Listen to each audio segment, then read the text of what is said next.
Good afternoon. I am Anil Agarwal, former Chief Manager, Punjab National Bank. So, some of you are asking, so what is the relationship between SBI Junior Associate transfers and result? Now, actually, many of you are new to banking industry, or they are not aware about the internal working of banks, and that's why such type of questions may come in your mind. Now, why a bank recruit someone? This is the basic question. The recruitment is always need based. It is not to give employment to someone. No. Bank is not a charitable organization. Bank will recruit an employee if they need someone. Okay. So this need may arise on account of various factors for a particular cadre. In clerical cadre, this need may arise first in a particular branch on account of transfer of some employee from this branch to another branch. Need will arise in that branch. Say some clerical staff gets promoted into TO, again there will be need of clerical staff. There may be expansion of branches or business and more staff is required in a particular branch, or a new branch is to be opened, staff is required. And there may be some employees, those are retiring every month. Every month in every organization, on the last day of the month, some employees are retiring. So this entire process is a complex process. Even if a person retires in higher cadre, it will affect the chain right from PN to general manager. Because if somebody retires at a higher cadre, that vacancy will become vacant and that will be filled by promotion. And when promotion happens, it will affect the lowest cadre in the organization because everyone will move one step ahead. And that's why in banks like State Bank, every year promotion process happens. And they also undertake the transfers. But this year was a unique year in that they have cleared all eligible inter-circle transfer candidates, those joined State Bank of India as per the notification up to 2018. Because 2019 onwards, State Bank of India decided that no inter-circle transfer will be allowed in clerical cadre. So the employees, those have been selected from 2019 notification onwards, they are not getting inter-circle transfer. Okay. So this year vacancies, when these were computed, these were taken into account the likely effect of inter-circle transfer eligible candidates from one state to another state. And that's why you see that now in the recent years, some states are having very high number of vacancies, whereas other states are having less number of vacancies, because now they have almost achieved the equilibrium of sending people of other states, and if they are otherwise eligible for ICT, to their respective states. And that's why this transfer was very important. And the moment this transfer process is complete, now next process is from where an employee has gone and the branch is now short of staff, it is to be filled. And that is the reason that this year the result may come early, because this process is now complete.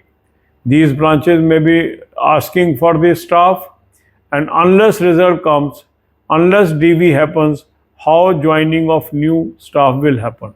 And that's why everything is interlinked, and why we are giving you update on inter-circle transfer, because that can help you to have a sigh of relief that yes, now my result is coming. Okay, as a candidate you are only concerned about your result, I know, but what are going on, if you come to know, it gives patience to wait for your result. And that's why we are covering that. And since there are lot of many subscriber on our channel, those are already working in banking, insurance and other sectors.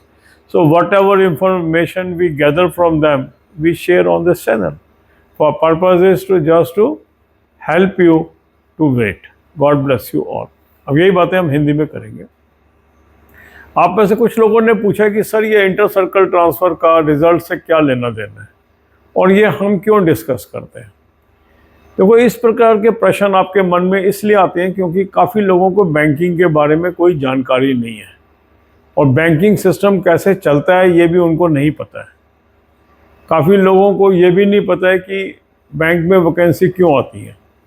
Bank में vacancy इसलिए नहीं आती है कि उन्होंने आपको रोज़गार देना है, वो चैरिटेबल संस्था नहीं है, कमर्शियल ऑर्गेनाइजेशन है। बैंक में वैकेंसी इसलिए आती है कि उनको स्टाफ की ज़रूरत है। तो जो भी फैक्टर स्टाफ की रिक्वायरमेंट को अफेक्ट करते हैं, वो सारे फैक्टर आपके रिज़ल्ट और ज्वाइनिंग को अफेक्ट करते हैं। इसलिए इंटर सर्कल ट्रांसफ़र हो रही है या बाकी ट्रांसफ़र हो रही है, वो आंकड़े आपके लिए महत्वपूर्ण होते हैं। अब आप ये देखिए कि किसी भी ब्रांच के अंदर, एक पर्टिकुलर ब्रांच में स्टाफ की रिक्वायरमेंट कब बनेगी। पहला, वहाँ पर कोई स्टाफ मेंबर काम कर रहा था, उसकी ट्रांसफ़र हो गई, वो सीट खाली हो गई। दूसरा, कोई स्टाफ मेंबर रिटायर हो गया। तीसरा, कोई स्टाफ मेंबर वहाँ से प्रमोट होकर हायर रैंक में चला गया, मान लो क्लर्क से टीओ बन गया, ठीक है, एसोसिएट से, तो अल्टीमेटली सीट जूनियर एसोसिएट की भी वहाँ खाली हो सकती है। क्योंकि किसी भी कैडर के अंदर प्रमोशन होती है या किसी भी कैडर में रिटायरमेंट होती है, उसमें सारे कैडर पीएन तक सब इफेक्ट होते हैं, क्योंकि हर आदमी ऊपर बढ़ता चला जाएगा, एक एक स्टेप ऊपर बढ़ता चला जाएगा, तो वो सीट, ऊपर की सीट भरनी है।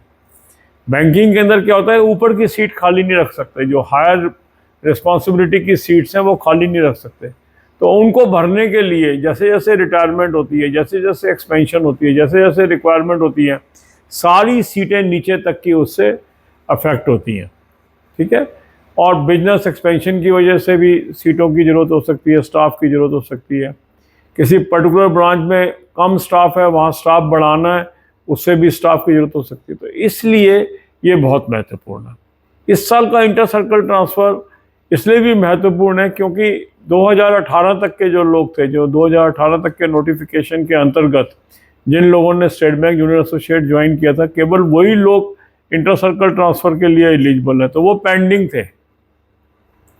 इस साल एफर्ट करके इनमें से ये ऑर्डर निकाल दिए गए हैं, क्योंकि जो 2019 ऑनवर्ड्स एसबीआई जूनियर एसोसिएट का नोटिफिकेशन है, उसमें इंटर सर्कल ट्रांसफ़र पर रोक लगा दी गई है।